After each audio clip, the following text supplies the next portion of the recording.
Tengo que decirles en primer lugar que para mí es un privilegio y verdaderamente una alegría el poder compartir la palabra de Dios con ustedes esta mañana.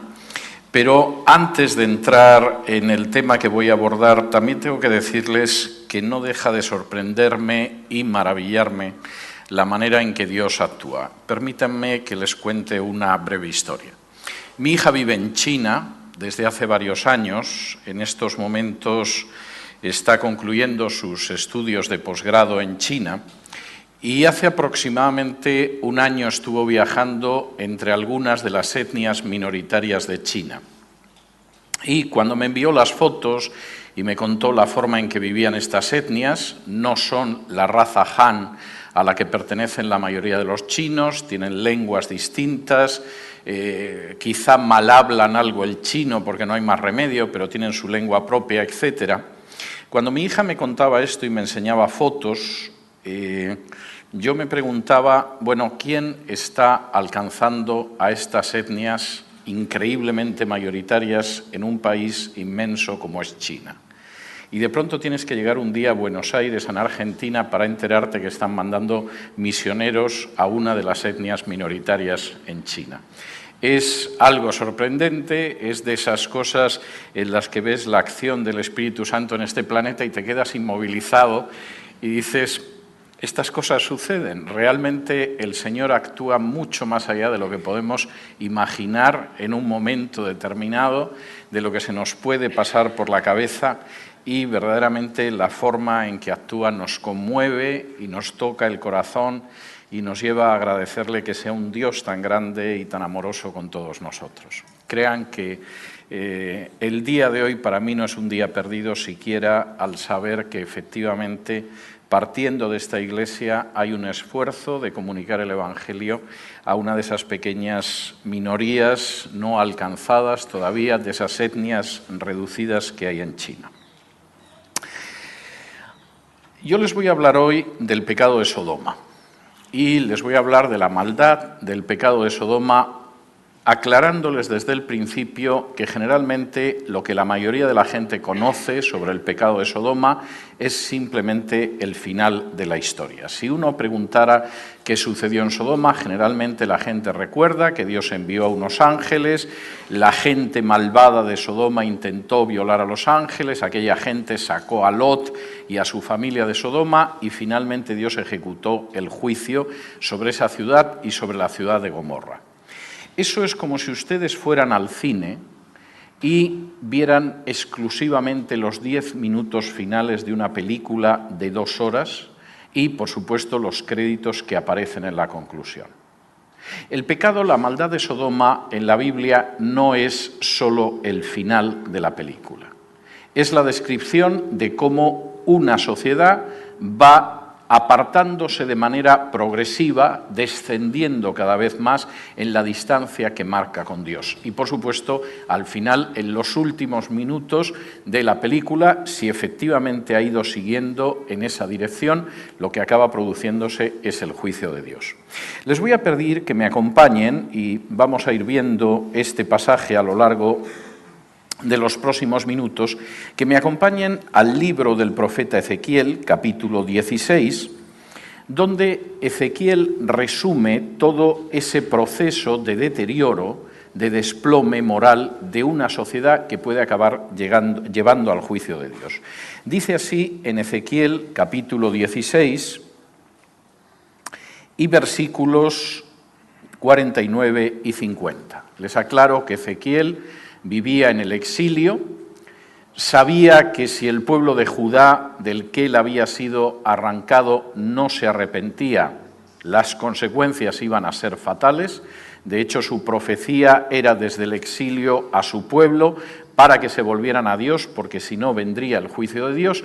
Y en un momento determinado, Ezequiel dice que realmente el pueblo de Judá es igual que Sodoma. Moralmente se ha convertido en algo como Sodoma y Ezequiel lo explica. En Ezequiel capítulo 16, vamos a leer desde el versículo 48, dice lo siguiente.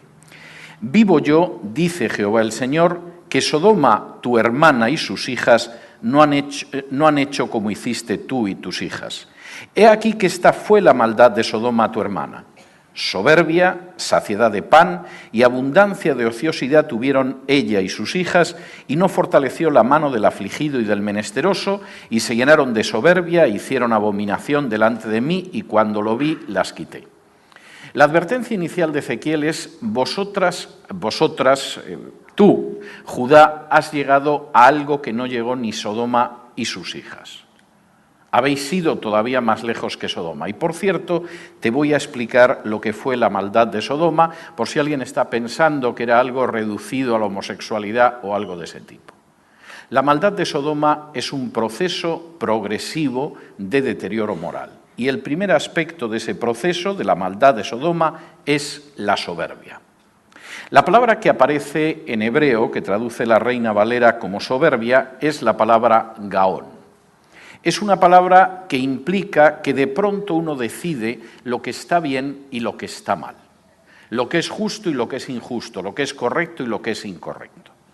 No determinamos lo que está bien o lo que está mal de acuerdo a lo que Dios nos dice que está bien o está mal. No decimos que es justo o injusto aquello que Dios determina que es justo o injusto. No pensamos que es correcto o incorrecto lo que afirma su palabra, sino que nosotros decidimos lo que está bien y lo que está mal. De hecho, es el pecado de Adán. En un momento determinado, la serpiente le dice a Eva: no va a haber ningún problema con que muerdas el fruto, con que comas el fruto. Todo lo contrario, vais a ser como Dios. Decidiréis lo que está bien y lo que está mal. Conoceréis el bien y el mal por vuestra propia cuenta. Y Ezequiel empieza diciendo que la maldad de Sodoma comienza en una sociedad cuando de pronto se decide con gaón, con soberbia, lo que está bien y lo que está mal. No hay una regla moral que marca lo que está bien y lo que está mal. No hay unos principios éticos que me dicen lo correcto o lo incorrecto. Soy yo el que en primer lugar decido lo que está bien y lo que está mal. Y ese es el primer escalón de descenso dentro de la maldad del pecado de Sodoma. Segundo, saciedad de pan. Y aquí uno se queda sorprendido. Parece bastante claro que la soberbia es un pecado y que está mal, y luego habría que definir exactamente qué es esa soberbia, pero no parece que la saciedad de pan sea algo necesariamente malo. Es más, cuando uno lee las bendiciones del pueblo de Israel en el libro de Deuteronomio, una de ellas es que efectivamente van a estar saciados y no van a pasar necesidad. Y sin embargo, la maldad de Sodoma tiene un segundo paso descendente, que es la saciedad de pan, en hebreo shibeat lechem. En primer lugar, yo he decidido lo que está bien y lo que está mal. En segundo lugar, yo decido que mis cosas son mías y tienen un peso decisivo totalmente en lo que yo hago en mi vida. Les voy a pedir que me acompañen a un pasaje del Evangelio de Lucas, donde se explica a través de una parábola lo que aquí Ezequiel está definiendo como saciedad de pan. Si me acompañan a Lucas, capítulo 12, Lucas 12, y versículos del 13 en adelante, aparece una parábola que todos hemos leído en muchas ocasiones y que generalmente se suele interpretar mal. Dice en Lucas 12, del 13 en adelante: Le dijo una de la multitud: Maestro, di a mi hermano que parta conmigo la herencia. Mas él le dijo: Hombre, ¿quién me ha puesto sobre vosotros como juez o partidor? Y les dijo: Mirad y guardaos de toda avaricia, porque la vida del hombre no consiste en la abundancia de los bienes que posee. También le refirió una parábola diciendo: La heredad de un hombre rico había producido mucho, y él pensaba dentro de sí diciendo: ¿Qué haré? Porque no tengo dónde guardar mis frutos. Y dijo: Esto haré. Derribaré mis graneros y los edificaré mayores, y allí guardaré todos mis frutos y mis bienes. Y diré a mi alma, alma, muchos bienes tienes guardados para muchos años. Repósate, come, bebe, regocíjate. Pero Dios le dijo, necio, esta noche vienen a pedirte tu alma y lo que has provisto, ¿de quién será? Así es el que hace para sí tesoro y no es rico para con Dios. Tradicionalmente, esta parábola se interpreta más o menos de la siguiente manera. Un hombre tuvo una cosecha extraordinaria un año, tenía tantos bienes que había que derribar los graneros y hacerlos mayores porque no cabía todo lo que había cosechado. Estaba contentísimo pensando lo feliz que iba a ser en los próximos años, sin ningún tipo de preocupación material, y mira tú por dónde, esa noche se muere y no puede disfrutar nada. Bien, quisiera aclarar que no es lo que dice la parábola, es mucho peor que eso lo que dice la parábola. La parábola efectivamente habla de un hombre que de pronto se encontró con una cosecha excepcional. No dice que se dedicara a explotar a la gente, ni tampoco que engañaba al Estado o que se dedicaba a tener unas ganancias malavidas. No, simplemente fue una persona que en un momento determinado se encontró con que ese año la producción había sido extraordinaria. Y era tan extraordinaria que seguramente por primera vez en su vida no tenía dónde meter todo lo que habían producido sus bienes. Y entonces, de pronto, su vida giró en torno a la abundancia de pan. Es maravilloso todo lo que tengo, es impresionante lo que he conseguido acumular. Bueno, tengo tanto que voy a tener que construir nuevos graneros para guardarlo, de modo que mi alma se puede sentir muy feliz porque tiene bienes para muchos años y puede reposar y comer y beber y regocijarse. Y entonces Dios le dice, eres un estúpido. Esta noche vienen a pedirte tu alma. ¿A quién? No los ángeles para llevarlo al infierno o algo así. Las cosas piden tu alma. Y cuando uno lee el texto en griego es terrible porque efectivamente la idea es, pero tú eres un estúpido. Tú te crees que tienes las cosas y que vas a ser feliz gracias a la abundancia de cosas. Las cosas te tienen a ti. Has perdido tu alma desde este momento. Y eso es todavía más terrible. En la sociedad con abundancia de pan, y comparado con cualquier periodo de la historia vivimos en sociedades con abundancia de pan, por regla general, llega un momento en que las cosas tienen a las personas. De pronto alguien decide que si consigue tener la casa o la vivienda que le gusta va a ser inmensamente feliz. Y no sabe que ha vendido 35 años de su vida al banco para pagar una hipoteca. La casa lo tiene a él y, por supuesto, también el banco o el prestamista. Y de pronto eres jovencito y piensas que si consigues comprarte determinada moto, bueno, eres el príncipe de Bel-Air, prácticamente, si lo consigues. Y no sabes hasta qué punto la moto te posee a ti. Como dice un refrán español, el dinero es un buen siervo y es muy mal amo. Y el problema es que cuando la sociedad es una sociedad con abundancia de pan, en la que llega a la conclusión de que lo importante es la abundancia de lo material y que eso es nuestro, al final son las cosas las que poseen a la persona. Tú seguramente te consideras muy feliz, muy satisfecho y con el futuro asegurado. Mira, eres tonto. Las cosas acaban de reclamar tu alma y tú se las has entregado.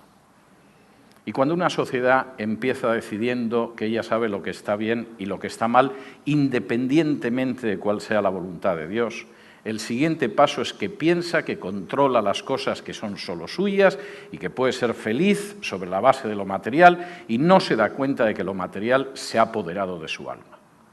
Y que no es el amo con un futuro feliz, es un pobre y estúpido esclavo de las cosas. ¿Y qué sucede cuando una sociedad entra en esa situación?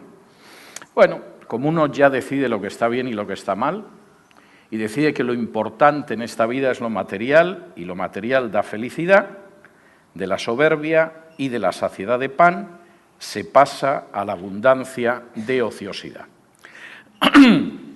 La expresión abundancia de ociosidad, shalevat hashekot, en hebreo, pasa por el hecho de que de pronto, después de que las decisiones morales son nuestras, y las posesiones materiales son nuestras, también nuestro tiempo es nuestro y, por supuesto, no queremos que nadie nos diga cómo administramos el tiempo. Es más, soñamos con un tiempo donde haya tiempo libre y ocioso en la mayor proporción posible. Y, sin embargo, nunca tenemos tiempo para nada.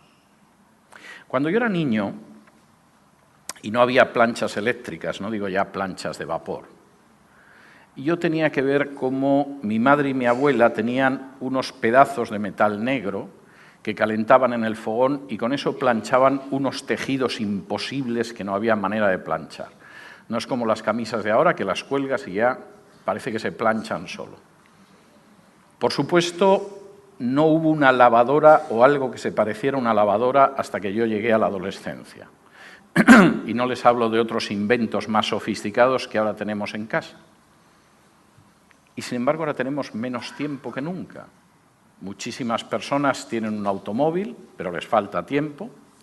Las amas de casa tienen multitud de aparatos dentro de la casa, pero a todo el mundo le falta tiempo, a pesar de que las tareas domésticas se supone que son más sencillas, y todo el mundo se queja de la falta de tiempo. El problema es que, en última instancia, administramos el tiempo de una manera muy distinta, y es una manera en la que, en realidad, desearíamos la abundancia de ociosidad y no es posible. De manera que, cuando el tiempo no nos da de sí, nos incrustamos en el sofá de la casa, en un sillón de la casa, y nos dedicamos a dilapidar nuestro tiempo frente a una caja tonta que algunos llaman televisor.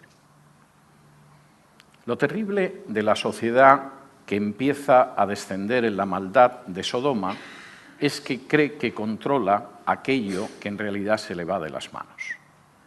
Piensa que controla el bien y el mal, pero está perdiendo el concepto de lo que es bueno y lo que es malo. Piensa que controla los bienes materiales y solamente se convierte en un rebaño que es esclavo de los bienes materiales. Y cree que tiene el ocio y el control del tiempo y continuamente va angustiada porque no tiene tiempo para nada. ¿Y qué sucede cuando de pronto la gente en esa sociedad se siente frustrada porque efectivamente cree que controla el bien y el mal, pero el mal es evidente y no lo controla?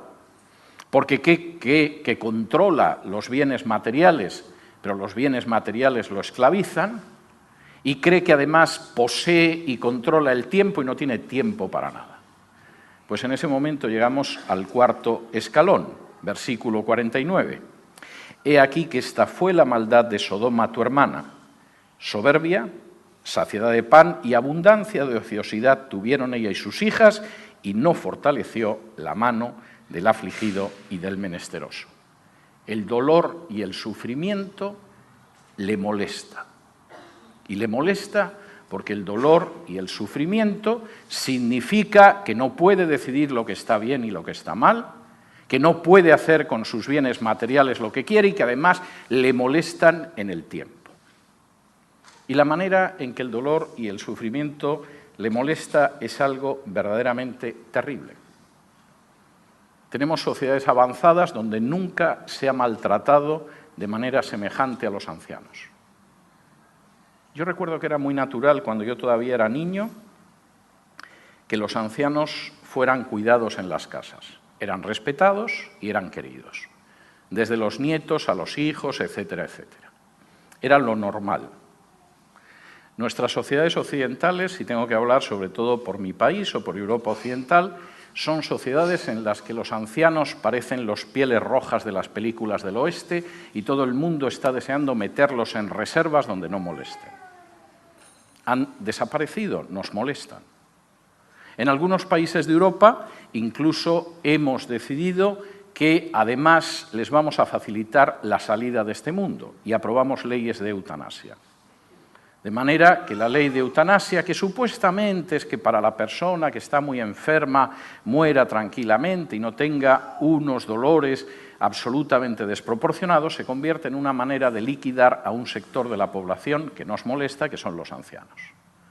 El primer país que aprobó una ley de eutanasia en Europa, que es Holanda, cuando llega el periodo de vacaciones, ofrece el terrible espectáculo de cómo los ancianos se suben como pueden a un automóvil y salen del país, porque no quieren correr el riesgo de que sus hijos o sus familiares cercanos los dejen en un hospital donde una enfermera puede decidir matarlos, porque estorban.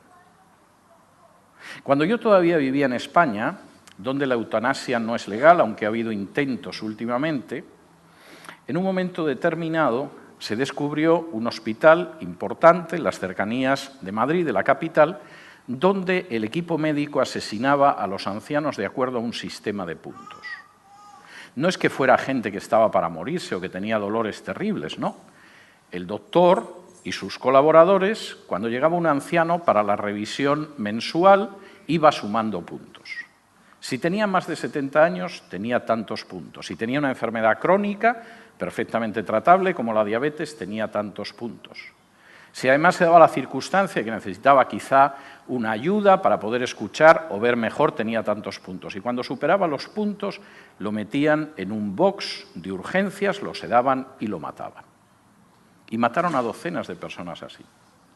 Y cuando en un momento determinado, algunas personas que estábamos en medios de comunicación, revelamos cómo estaban asesinando por docenas a ancianos absolutamente inocentes y desprotegidos en un hospital, el equipo médico decidió iniciar una acción legal contra nosotros.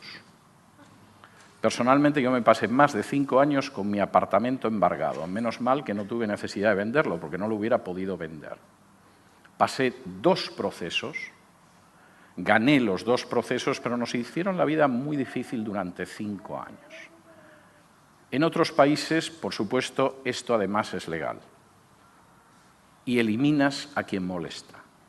La mano del necesitado, la mano del afligido, del menesteroso, del que sufre, no va a sentir una mano amiga y compasiva que se aferra a la suya.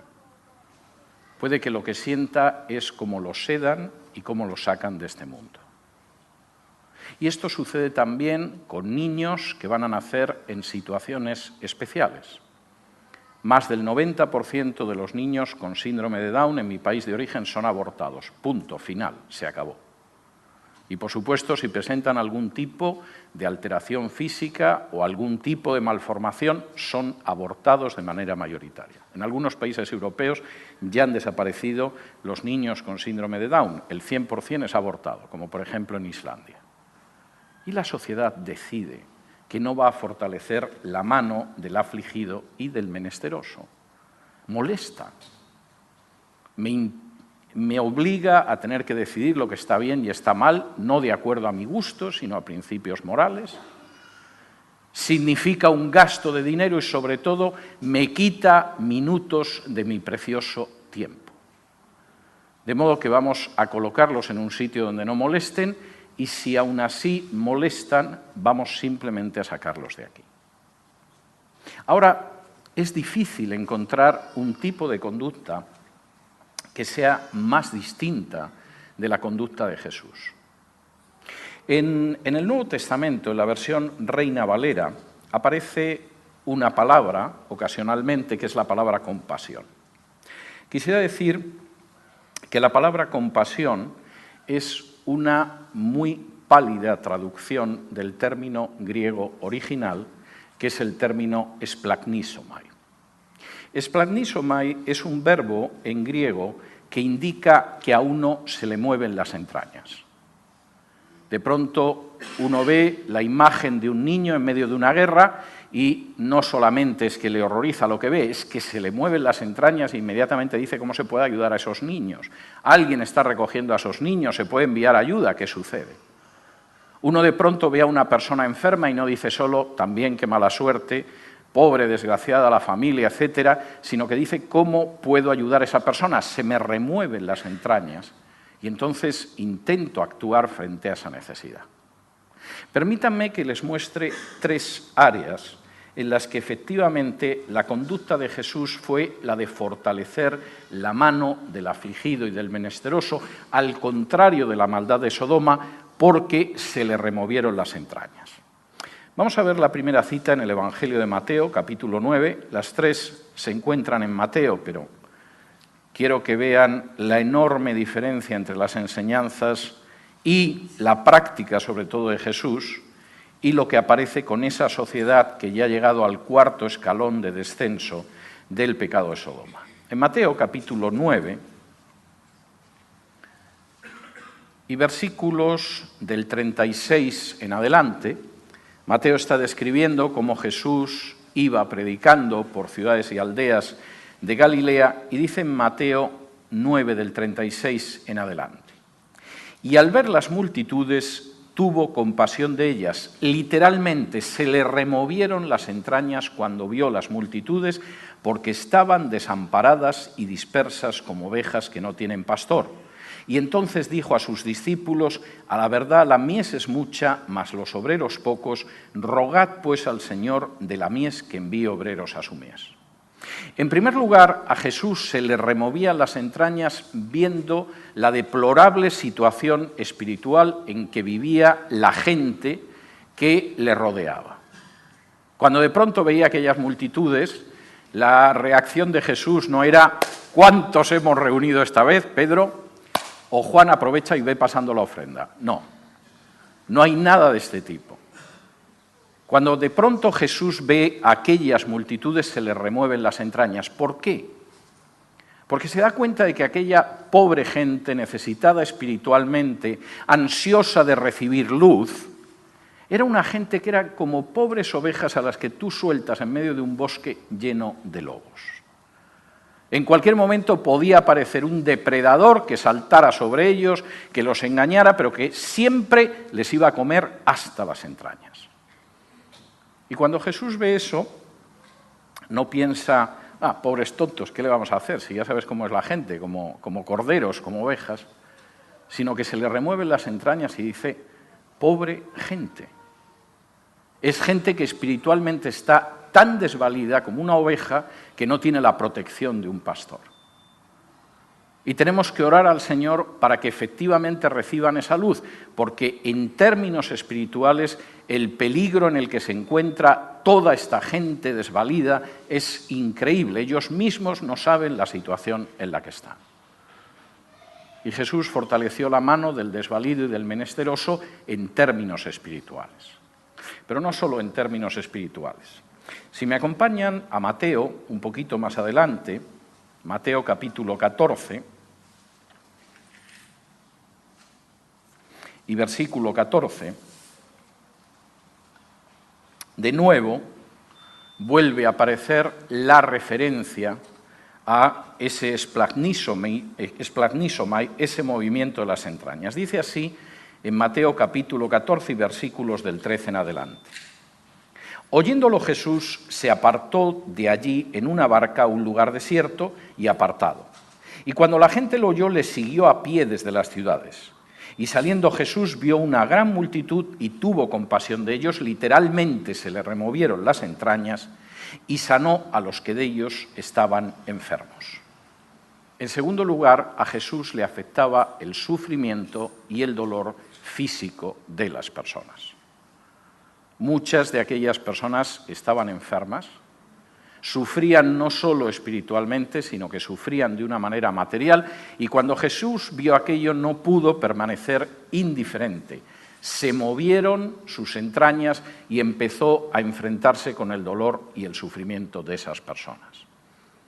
Es cierto que en el descenso del pecado de Sodoma hay sociedades a las que el sufrimiento y el dolor de las personas no les importa nada, o muy poco. Yo vivo en un país con un gasto del Estado absolutamente salvaje, con un presupuesto militar que cubre el 53% del presupuesto, y donde hay algunos políticos que continuamente, cuando hablan de que hay que cortar el gasto público porque hay que cortarlo, siempre piensan cortarlo en la gente que sufre y que necesita atención médica, especialmente ancianos y personas necesitadas.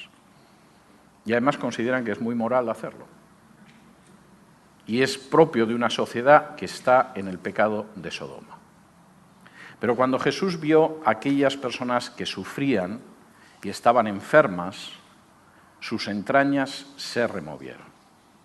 Y actuó para enfrentarse con el sufrimiento de esas personas. no solo de su necesidad espiritual, también de su sufrimiento físico. Y no solo de esas dos cosas. Si me acompañan, en el mismo libro de Mateo, al capítulo 15, aparece de nuevo otra referencia a la compasión de Jesús, y dice así, 15 versículos del 32 en adelante.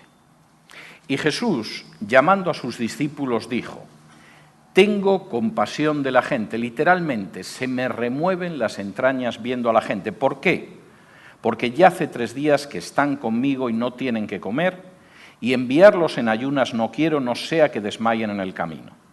Entonces sus discípulos le dijeron, ¿de dónde tenemos nosotros tantos panes en el desierto para saciar a una multitud tan grande? Jesús les dijo, ¿cuántos panes tenéis? Y ellos dijeron, 7 y unos pocos pececillos.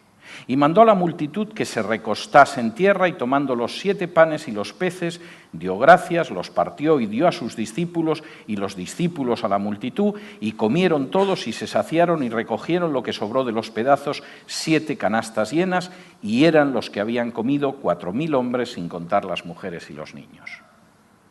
Jesús vio que la gente pasaba hambre, que una necesidad tan innegable como el hambre no era cubierta, y al verlo no pensó como sus discípulos que se vuelvan a casa y les den de comer, sino que se le removieron las entrañas y decidió alimentarlos. Ahora, el resto del relato es tremendo, porque la reacción de los discípulos es bastante sensata. Aquí en el desierto, que no hay ningún McDonald's, no sé yo cómo vamos a dar de comer a esta gente.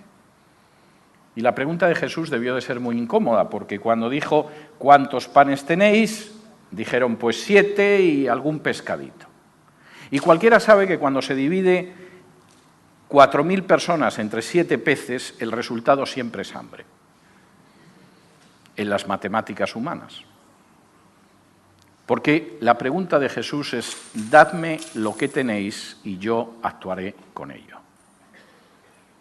Y cuando uno pone a los pies de Jesús lo que tiene, aunque en términos de matemáticas humanas sea poco o incluso insignificante, 4.000 personas divididas junto con las mujeres y los niños entre 7 pescaditos, da incluso un resto de varias canastas llenas de sobras. Y es algo que tenemos que aprender a la hora de no ser aquellos que no fortalecen la mano del necesitado y del menesteroso. Nuestros medios son extraordinariamente limitados. Posiblemente si hiciéramos un análisis matemático nos podría causar una depresión profunda.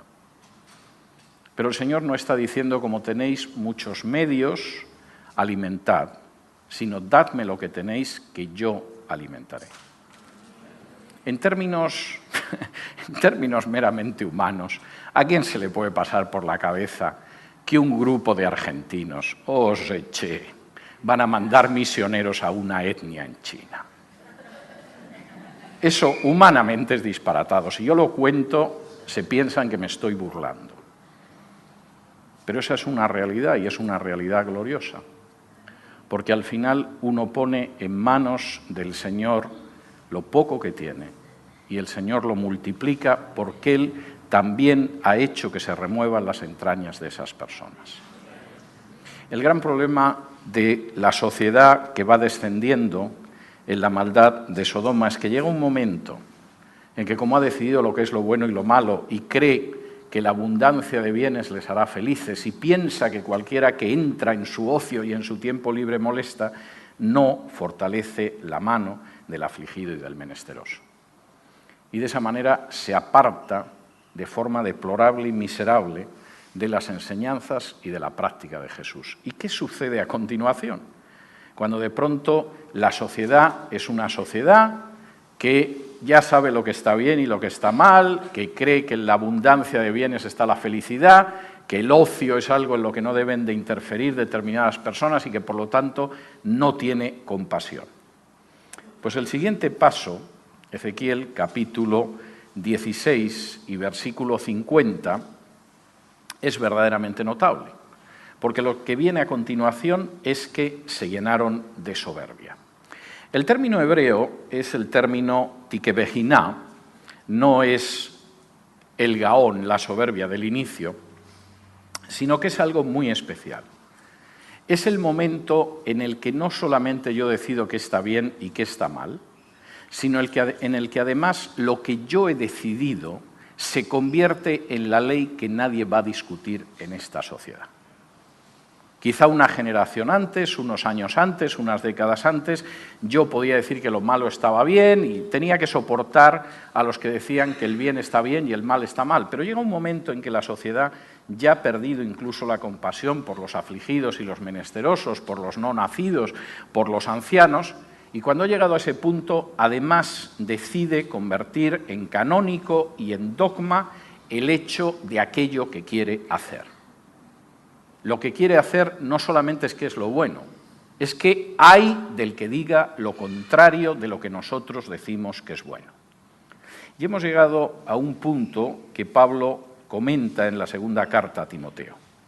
Si me acompañan a la segunda carta a Timoteo, y quisiera señalar que la segunda carta a Timoteo es un escrito muy especial, porque es la última carta de Pablo. Las cartas de Pablo aparecen colocadas en el Nuevo Testamento de la más larga a la más breve, por eso la primera que aparece es Romanos y la última es Filemón, pero en realidad, si fuéramos por el orden en el que se escribieron, tendríamos que empezar por Gálatas y acabar por la segunda de Timoteo.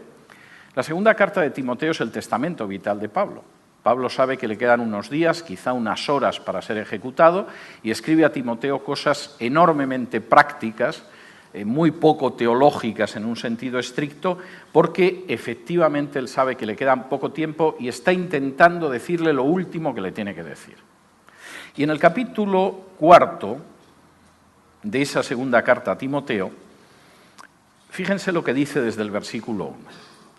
Te encarezco delante de Dios y del Señor Jesucristo, que juzgará a los vivos y a los muertos en su manifestación y en su reino, que prediques la palabra, que trates a tiempo y fuera de tiempo, redarguye, reprende, exhorta con toda paciencia y doctrina, porque vendrá tiempo cuando no sufrirán la sana doctrina, sino que teniendo comezón de oír, se amontonarán maestros conforme a sus propias concupiscencias y apartarán de la verdad el oído y se volverán a las fábulas. Mira, Timoteo, lo crea o no lo crea la gente, Dios va a juzgar a los vivos y a los muertos en su manifestación y en su reino. Esa es una verdad indiscutible. Y como Dios va a juzgar a los vivos y a los muertos, predica la palabra a todas horas. Porque no sabes si vas a tener una segunda oportunidad. Y desde luego lo que es obvio es que Dios juzgará a todos. Y además, en la historia de la humanidad, llegan momentos en que la gente ya no puede escuchar la sana doctrina, les saca de quicio, porque ha llegado un momento esa sociedad en la cual es verdad que les gusta oír cosas. Pones la televisión y lo mismo te están contando los adulterios de una actriz que un señor que supuestamente ha visto el avistamiento de un ovni. Ya, la gente está dispuesta a escuchar cualquier tipo de cosas. Pero sobre todo se buscan maestros que les dicen lo que ellos quieren escuchar.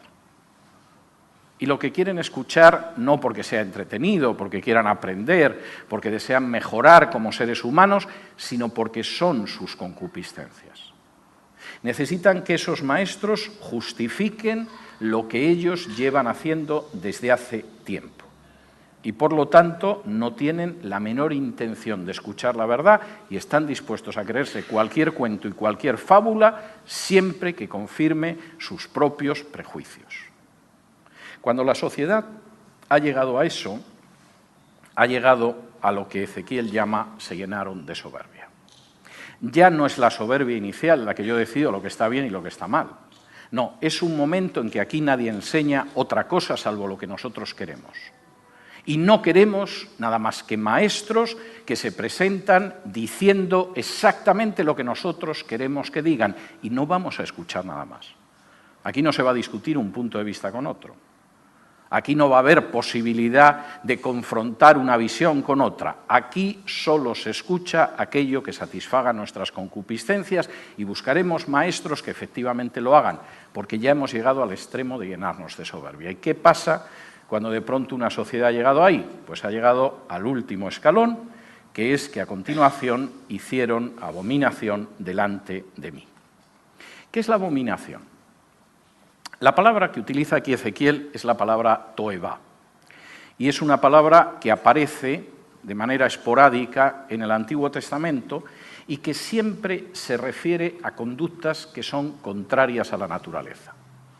Cuando una sociedad efectivamente empezó en la soberbia y después decidió que lo material era lo importante y que le molestaba que le quitaran el tiempo y que por lo tanto los débiles, los menesterosos, los afligidos, los que sufren molestan, y a continuación se busca maestros que le digan lo que quiere oír, el último escalón es incluso incurrir en pecados que son contrarios a la naturaleza. El adulterio es un pecado y es un pecado grave, pero no es contrario a la naturaleza. Es normal que un hombre y una mujer se gusten y se sientan atraídos sexualmente. Está muy mal que quebranten el voto matrimonial de uno o de otros para mantener relaciones sexuales. Pero no hay nada antinatural en el adulterio. El robo es un pecado y es un pecado grave. Nadie tiene derecho a privar a otra persona de algo que es suyo. Pero no es antinatural. De pronto ves un automóvil Mercedes.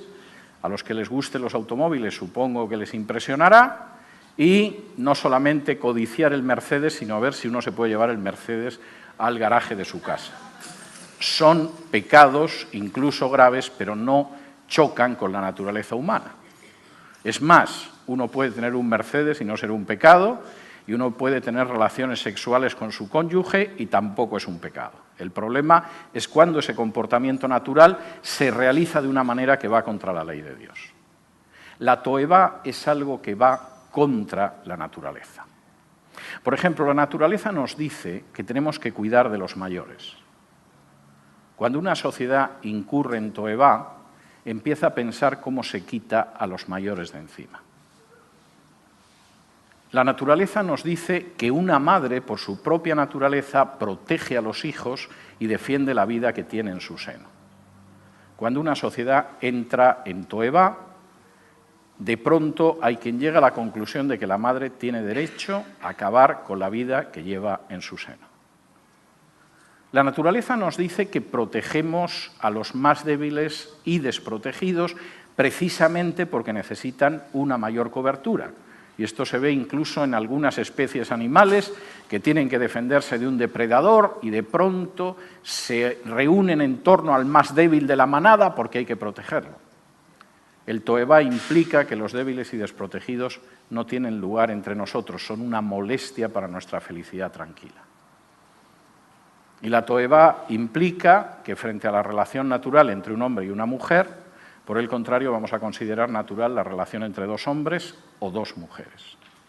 Y, por supuesto, encontraremos maestros, de acuerdo a nuestras concupiscencias, que nos dirán que es un acto de piedad acabar con los ancianos, que es absolutamente natural casar a dos personas del mismo sexo, que provocar un aborto es un derecho de la madre, etcétera, etcétera, etcétera. Y en un momento determinado no habrá posibilidad de discutir esas tesis. Son el dogma de la sociedad y hay del que se enfrente con él.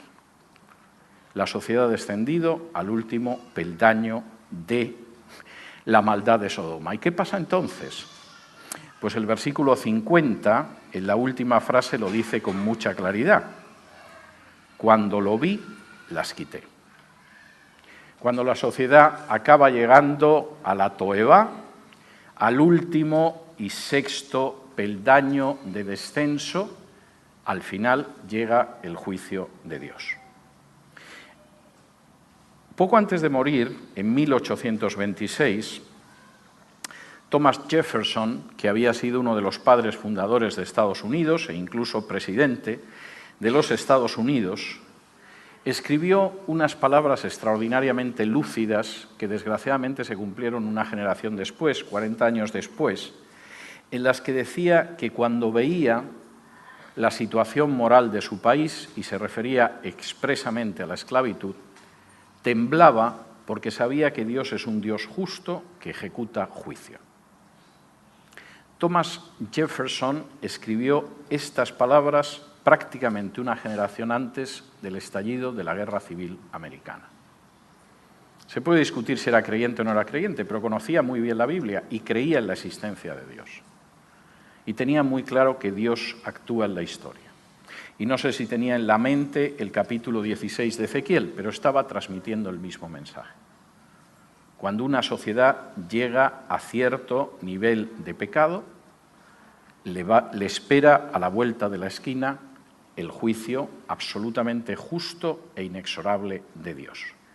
¿Y qué hacemos entonces nosotros? Voy a intentar dedicar los próximos minutos a hablar de eso. Primero, nuestro llamado y nuestro privilegio es llamar al arrepentimiento a la sociedad que nos rodea, a la sociedad en la que vivimos, a la sociedad en medio de la cual estamos. Si me acompañan ustedes a el segundo libro de las Crónicas, capítulo 7, en el segundo libro de las Crónicas hay una afirmación que a mí me parece extraordinariamente importante y que deberíamos de recordar si efectivamente deseamos cumplir con nuestro deber y realizar el privilegio que Dios nos ha concedido al estar en medio de una sociedad. El segundo libro de las Crónicas cuenta cómo Salomón ha terminado de construir el templo y en ese momento se le aparece Dios y le dice algo muy importante. Dice así en Segunda de Crónicas, capítulo 7 y versículos del 12 en adelante. Y apareció Jehová a Salomón de noche y le dijo: yo he oído tu oración y he elegido para mí este lugar por casa de sacrificio. Si yo cerrare los cielos para que no haya lluvia, y si mandare a la langosta que consuma la tierra, o si enviare pestilencia a mi pueblo, si se humillare mi pueblo sobre el cual mi nombre es invocado, y oraren, y buscaren mi rostro, y se convirtieren de sus malos caminos, entonces yo oiré desde los cielos, y perdonaré sus pecados, y sanaré su tierra. Salomón, yo comprendo que tú estés muy contento por la construcción del templo. El edificio es impresionante, no hay otro edificio semejante en el reino de Israel, es la casa del único Dios, yo lo he cubierto con mi gloria. Vamos a ver, Salomón, seamos prácticos, baja de la nube. Hay situaciones en que este pueblo se puede apartar. No seas tan necio como para creer que determinadas situaciones que pueda pasar este pueblo son situaciones que tienen una explicación que solo es natural. Si de pronto este pueblo se encuentra con el hecho de una crisis económica porque no llueve, o viene una langosta que consume la tierra, o hay una plaga, no seas tan tonto como para pensar que simplemente el viento que viene de África ha empujado a las langostas y se está comiendo la cosecha, o que no llueve, Dios sabe por qué circunstancia meteorológica. Por supuesto, habrá una explicación natural. Pero date cuenta, Salomón, de que no sucede nada detrás de lo cual no esté mi mano. Y si de pronto aquí se produce una sequía o una plaga, o el avance de una enfermedad, etc., si sucede eso, el mensaje que yo estoy lanzando a mi pueblo es muy claro. Mi pueblo tiene que humillarse, tiene que orar, tiene que buscar mi rostro, tiene que apartarse de sus malos caminos y entonces yo lo escucharé, perdonaré y sanaré su tierra. No es simplemente una cuestión de que pida perdón, como en lo que nos pueda suceder de manera diaria a cada uno de nosotros. Si uno peca, pide perdón al Señor, el Señor le perdona. Bien, estoy hablando de una situación nacional. Y uno de los grandes problemas es que no existe un análisis total de lo que sucede en nuestras naciones. Pensamos que el simple análisis económico, el simple análisis político, explica lo que está sucediendo en nuestras naciones. No, eso es un análisis limitado. Hay una realidad espiritual por encima de eso. Y Dios le está diciendo a Salomón, si sucede esto, mi pueblo tiene que quebrantarse, tiene que predicar el arrepentimiento y si efectivamente ese arrepentimiento se produce, yo no solo perdonaré, sino que sanaré la tierra. En el año 2005 Mi país de origen era un país con una situación económica supuestamente envidiable y absolutamente inatacable. También es verdad que era un país donde se había pasado de la soberbia a una situación de abundancia de pan, de abundancia de ociosidad, y en aquellos momentos estábamos entrando absolutamente en el abandono del menesteroso y decidimos ampliar la ley de aborto para matar con más tranquilidad seres inocentes, y desde luego en alguna comunidad autónoma, en alguna de las regiones, se aprobó incluso la eutanasia, y en un momento determinado pues también decidimos aprobar el matrimonio homosexual, la adopción de niños por parejas homosexuales, etcétera, etcétera. Pero estábamos tan satisfechos de lo bien que iba la economía, de los regalos que daba el gobierno con dinero público, etcétera, etcétera, que por supuesto nadie reparaba en lo que iba a suceder. Y cuando en el curso de un congreso yo preparé una ponencia diciendo que lo que estaba a la vuelta iba a ser un juicio parcial de Dios que se traduciría en una crisis económica e institucional, hubo gente que decidió que mi ponencia no se podía leer en el Congreso, simplemente era ganas de amargar a la gente con lo bien que se lo estaba pasando. Aproximadamente un año después el país entró en una crisis económica de la que no ha salido todavía. Hace apenas un año y pico una política con la que yo mantenía muy buena relación en España, siempre tuvimos buena amistad, decidió impulsar una serie de leyes de ideología de género. Y yo pensé que su carrera política no iba a durar mucho. Hace un año. En estos momentos está inmersa en un escándalo que ha liquidado su carrera política. No sé si va a dimitir la semana que viene o va a intentar aguantar unas semanas o unos meses, pero está liquidada. Dios actúa en la historia. Y no seamos tan necios de pensar que si no llueve es simplemente porque hay un anticiclón que impide que llueva. Y no seamos tan necios como para pensar que si de pronto se produce una crisis económica es simplemente por lo corruptos que son nuestros políticos. Y no seamos tan necios como para pensar que cuando de pronto una nación entra en un túnel del que no se ve la salida, bueno, simplemente es porque somos como somos. Hay realidades espirituales que se mueven detrás. Y la primera realidad es que si nuestra sociedad está descendiendo en el pecado de Sodoma, nuestra obligación y nuestro privilegio es advertir a esa sociedad de que tiene que volverse de sus caminos y volverse al Señor, porque si no va a tener que atenerse a las consecuencias. Segundo, ¿qué sucede si en un momento determinado no parece que nuestra sociedad esté muy dispuesta a escuchar? Es más, comprobamos con una inquietud y una preocupación creciente que no es que baje los escalones, es que va corriendo, bajando. Tenemos que interceder. Y es enormemente importante que intercedamos por nuestra nación, independientemente de la visión política, económica o social que cada uno de nosotros tengamos. Nosotros deseamos el bien de nuestra nación y además deseamos de profundo corazón que nuestra nación reciba la luz de Cristo. Y eso significa interceder. Si ustedes recuerdan el relato de Sodoma y Gomorra, en esos 10 minutos finales de la película, Abraham ve cómo se marchan los ángeles y sabe lo que va a pasar con Sodoma y Gomorra. Como el mismo Dios le dice, la maldad ha subido hacia mí y después de un tiempo de paciencia han llegado hasta el final y voy a ejecutar un juicio. Y Abraham no dice, hombre, ya era hora porque qué gentuza, qué chusma la de Sodoma y Gomorra, ya era hora de que Dios ejecutara el juicio.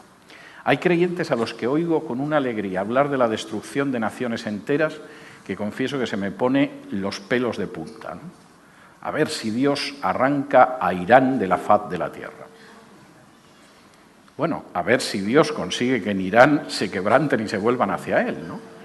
Había un personaje que se llamaba Jonás y como los asirios habían derrumbado las Torres Gemelas, decidió que no les iba a predicar el Evangelio. Y Dios lo tuvo que traer para decirle, pero Jonás, yo no quiero que desaparezca esta gente. Quiero que les prediques arrepentimiento para que se puedan volver. Y cuando Jonás vio que se arrepentían, encima se sintió muy fastidiado y Dios hizo, como hacía mucho calor, hizo crecer una calabacera sobre él y ahí estaba tan a gusto a la sombra Jonás. Y entonces Dios hirió a la calabacera y le empezó a dar el sol. Dijo, ¿por qué se tenía que morir la calabacera, el ricino? Y Dios le dijo, ¿te molesta que se muera un arbolucho que a fin de cuentas no piensa y no habla? Y veías con placer que yo arrasara la vida de todos los asirios. Bien, Jonás. Hay creyentes que parece que se complacen en la idea de una gran hecatombe sobre naciones enteras. No es lo que está en el corazón de Dios. Y cuando Abraham vio cómo los ángeles bajaban, inmediatamente se dirigió a Dios y le dijo, bueno, no me cuentes cómo es la gente de Sodoma y Gomorra, Señor, yo lo sé, además vive allí mi sobrino Lot, estoy informado, pero es que puede haber gente buena que vaya a sufrir ese juicio. Si hubiera 100 justos en Sodoma, ¿perdonarías a la ciudad? Y el Señor dice, sí, por 100 justos perdonaré a la ciudad. Seguramente Abraham se sintió satisfecho, pero pensó, lo mismo se me ha ido mucho la mano. ¿Y si hubiera 90? De modo que Dios le dijo, sí, por 90 también perdonaría la ciudad. Y por 80 también. Quizá 70. Sí, Abraham. 60. Bueno, ni para ti ni para mí, Señor. Si hay 50 que son justo la mitad de 100, ¿perdonarías a la ciudad de Sodoma? Y Dios le dijo sí. Y Abraham descendió hasta 10 y Dios le dijo, mira, hasta por 10 perdonaré a Sodoma. Pero no había 10 justos en Sodoma.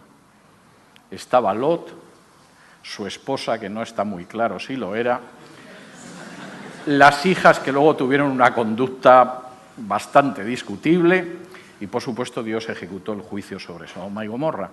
Pero nuestra misión es interceder como Abraham y no huir como Jonás diciendo a ver si es verdad y aquí hay un juicio terrible. Yo estoy convencido de que hay naciones a las que Dios no ha borrado de la faz de la tierra porque hay al menos 10 justos. Y lo digo con profundo dolor. Estoy convencido de que hay naciones que no han desaparecido de la faz de la tierra porque Dios sigue aplicando la regla que le aplicó a Sodoma en la época de Abraham. ¿Y qué sucede si nuestros contemporáneos no nos oyen y no se vuelven al Señor y el Señor no cura la tierra? Y si intercedemos y no hay 10 justos y acaba llegando un juicio como Dios ejecuta tantos juicios a lo largo de la historia y además hay un castigo. Y tenemos que ver con profundo dolor que nuestra sociedad, que ha ido descendiendo en el pecado de Sodoma y ha llegado a la abominación, finalmente Dios ha decidido, yo voy a quitar esto, porque no lo voy a tolerar. Si me acompañan ustedes al libro del profeta Habacuc, que es un libro absolutamente maravilloso, yo confieso que tengo una especial debilidad por Habacuc. Habacuc, como ustedes saben, está entre Nahum y Sofonías. Se lo digo para los que lo estén buscando en la Biblia. Deberían pensar que alguna vez pueden llegar al cielo y si llega alguien y se les presenta y les dice soy el profeta Habacuc y no han leído el libro, van a pasar mucha vergüenza. Pero, sobre todo, el libro es un libro maravilloso. Aunque sea tan corto, el libro es maravilloso. Habacuc sabe que su generación está condenada. Él ha predicado a la gente de Judá para que se convierta y no se han convertido y han descendido, como ha contado Ezequiel, en la maldad de Sodoma y viene el juicio de Dios. Y Habacuc dice, Señor, si yo lo comprendo, yo sé que no hay ni 10 justos como en Sodoma, yo sé que el juicio de Dios es justo, pero esto es terrible lo que se nos viene encima, Señor. Y Dios le dice, entre otras cosas, a Habacuc, mira, Habacuc, el justo vivirá por la fe. Y realmente, si comprendes esto, tú puedes ser alguien que después de una crisis nacional dé testimonio a tu propio pueblo. Y Habacuc acaba el libro de una manera curiosa. Si me acompañan al último capítulo del libro de Habacuc, al capítulo 3, dice a partir del versículo 17: aunque la higuera no florezca, ni en las vides haya fruto, aunque falte el producto del olivo y los labrados no den mantenimiento, y las ovejas sean quitadas de la majada y no haya vacas en los corrales, con todo yo me alegraré en Jehová y me gozaré en el Dios de mi salvación.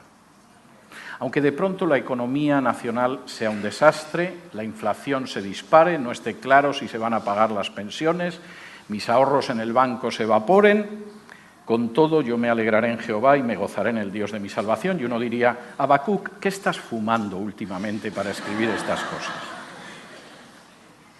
Y Habacuc da dos razones por las que él puede afirmar eso. Y dice: yo sé que enfrente tengo una gran crisis nacional.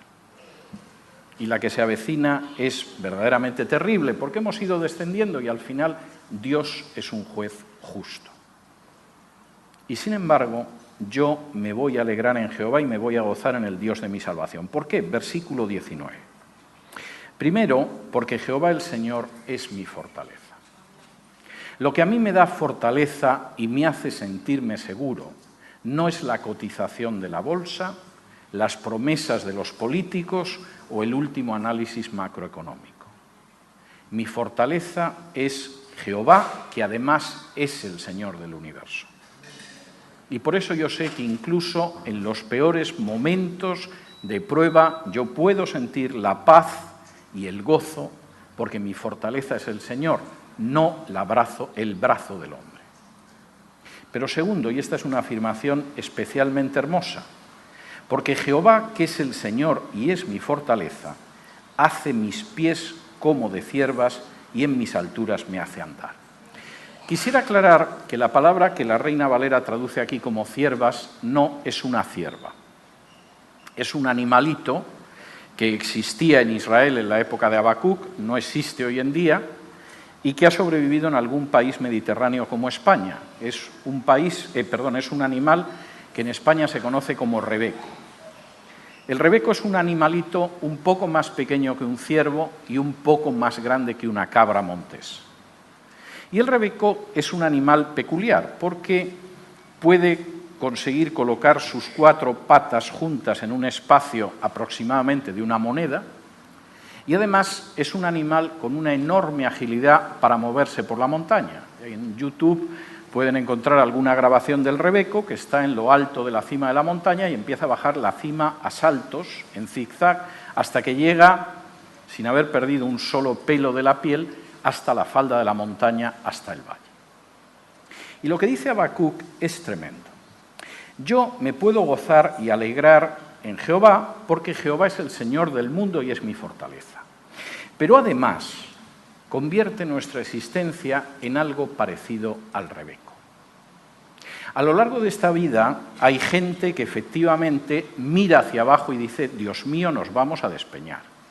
Esta nación está al borde del abismo, estamos a unos centímetros del precipicio. Y Habacuc dice: sí, pero somos como el rebeco. El Señor nos hace ser como ese animalito que cualquiera diría que se va a despeñar. Si nosotros diéramos 2 pasos a esas alturas nos mataríamos estrellándonos contra el fondo del desfiladero, pero el rebeco baja de una manera prodigiosa, graciosa, elegante, y llega abajo y uno dice: pero tenía alas el rebeco, porque ¿cómo ha conseguido llegar hasta aquí? Y él dice: el Señor es el que nos hace mantenernos en lo alto del desfiladero. Es verdad que muchos se despeñan, es verdad que muchos se estrellan, es verdad que muchos caen al fondo. Pero el Señor, que es mi fortaleza y que realmente es el dueño del cosmos, nos hará caminar por las alturas con la gracia, la elegancia, la seguridad y la soltura del rebeco. Y convierte nuestros pies, que son torpes y que por supuesto pueden resbalar y tropezar y caer, en algo tan extraordinario como los pies del rebeco. A lo largo de mi vida, en mi país de origen y en otros países, me ha tocado ver, la aparición y desaparición de regímenes políticos, de crisis, de revoluciones, de guerras. En más de una ocasión yo estaba además en el momento peor en alguno de estos países y sin embargo hay varias cosas que tengo claras. El Señor de la historia no es un ser humano. Los reyes, los gobernantes, los dictadores, los presidentes van, vienen y desaparecen y el único que permanece es el Señor. La historia no está en manos de los hombres. Como decía el propio Napoleón, yo no sé qué pasa, que cada vez que parece que tengo agarradas las riendas de la historia, surge algo y se me escapa. Porque la historia y las riendas de la historia son algo del Señor y no de seres humanos. Nuestra misión en ese momento, y tenemos una misión histórica, aunque ustedes piensen que no es así, pero cada vez que ayudan a un menesteroso, que sienten compasión, que se acercan al que sufre, que comparten el Evangelio, ustedes están llevando a cabo una tarea auténticamente histórica y de las que cambia la vida de las personas de forma real, más que lo que puedan decir los libros de historia o los políticos.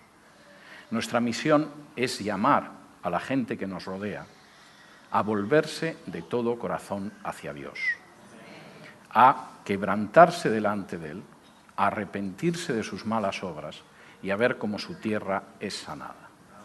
Y si no lográramos ver coronados nuestros esfuerzos con el hecho de ver la sanación de nuestra tierra, si incluso tuviéramos que pasar por la durísima prueba de contemplar el juicio de Dios, nos alegraremos en el Señor, porque Él es nuestra fortaleza, porque es el dueño del cosmos y porque Él hace que podamos caminar por encima de los desfiladeros, de los barrancos y de los precipicios con la misma soltura, elegancia y belleza que los rebecos de los que hablaba Habacuc.